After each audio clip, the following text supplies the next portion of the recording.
પેલા ઈલાજ થઈ જાય. સારું તો એક કરતા બે ભલા. ચાલો ગયા. ચાલો.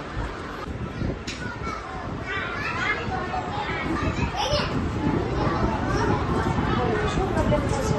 અમને બંનેને ઠંડુ આઈસ્ક્રીમ કોઈ ખાતા પીતા રાત સંભળાવી થાય છે. અમારા સખત 2 દિવસથી બહુ જ દુખાવો થાય છે. ઓકે સારું, ચાલો ચેક કરી લઈએ.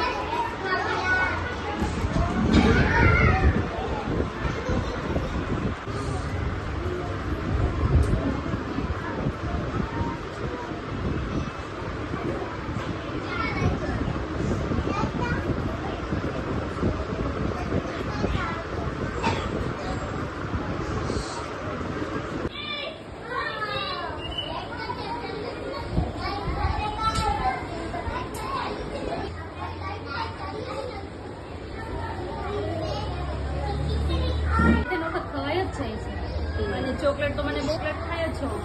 કહેવા તો આપું છું, પણ તમારે બંને તમારા દાંતની કેર કરવા માટે થોડી કાળજી તો લેવી પડશે.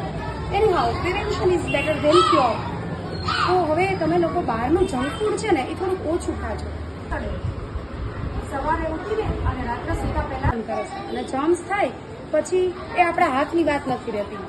એ સડાવી નાખે છે અને પછી તો તમને ખબર જ છે કે પ્રોબ્લેમ ઉપર પ્રોબ્લેમ શરૂ થઈ જાય, તમને પેઇન શરૂ થઈ જાય છે અને ક્યારેક તો દાંત કઢાવવો પણ પડે છે અને એમાં પછી આગળ ન થાય છે. રૂટ કેનાલ કરાવીને પણ તમારે સહન કરવું અને ખર્ચ પણ થશે. તો આના કરતાં આપણે શરૂઆતથી જ થોડુંક ધ્યાન રાખીએ હજુ તો આપણે. અને હા, તમે કોઈ પણ વસ્તુ ખાઓ પીવો ને પછી તમારે કોગળા અવશ્ય કરો કે જેથી દાંતના કણો એમાં ભરાઈ ન રહે. બરાબર? તો તમારા ટીથ કેર માટે આટલું તો કરશો જ. તો આજે આપણે આ નાટક હતું ને એમાં શું જોયું? જો આ મેડમને બેને દાંતમાં દુખતું હતું અને એને છે ને કઈ ઠંડુ ખાય ને આઈસ્ક્રીમ ને કોલ્ડ ડ્રિંક ને એવું તો એને દાંતમાં ઝણઝણાટી થતી હતી. એટલે એ ડોક્ટર પાસે ગયા. ડોક્ટર પાસે જઈ અને પછી બહારનું વધારે ખાઓ પીવો છો. તમે પણ આવું કરો છો ને? ઘણા લોકો એવું કરતા હશે કે સરખું બ્રશ ન કરતા હોય, સવારમાં ઉતાવળથી ફટાફટ બ્રશ કરી લે તો દાંતમાં એમને એમ ગંદકી રહી જાય અને એવું થઈ જાય. કેવું છે?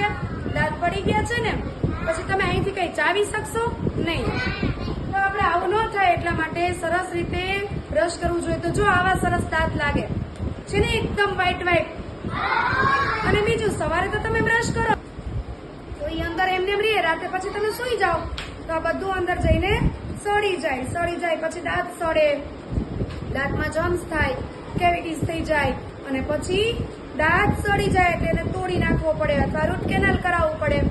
તો આ બધું ન કરવું પડે એટલા માટે આપણે 2 વાર બ્રશ કરવું જોઈએ. અને હા, દાંત ખરાબ શેનાથી થાય છે ખબર છે?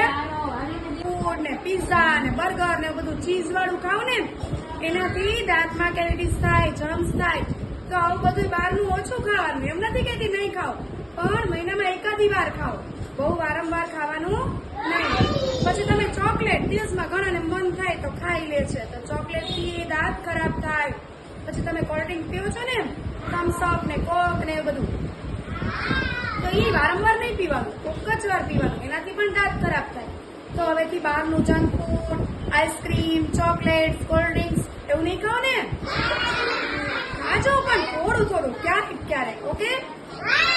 બ્રશ સરખું ન કરીએ તો કેટલી પ્રોબ્લેમ થાય છે. હવે તમે પણ દિવસના 2 વખત બ્રશ કરશો ને. જંક ફૂડ, આઈસ્ક્રીમ, ચોકલેટ તમે પણ ઓછું ખાશો ને.